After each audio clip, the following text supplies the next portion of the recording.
It's appetizer season in this house, and this one does not disappoint. Recipes at the end to screenshot. Start by whipping up your cream cheese. I'm using my Flex Plus today, and then I'm turning it into the food processor, so you can actually just chop or dice your shrimp. I just like to shred it because then I can get it in every single bite.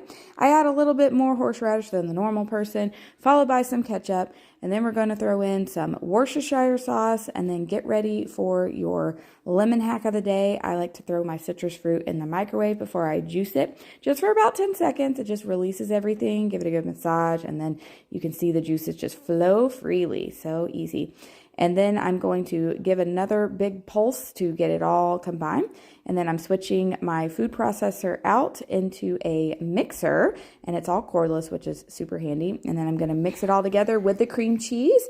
And then we're going to serve it up. I know that it looks probably gross, but oh my gosh, we were obsessed. It did not last long at all.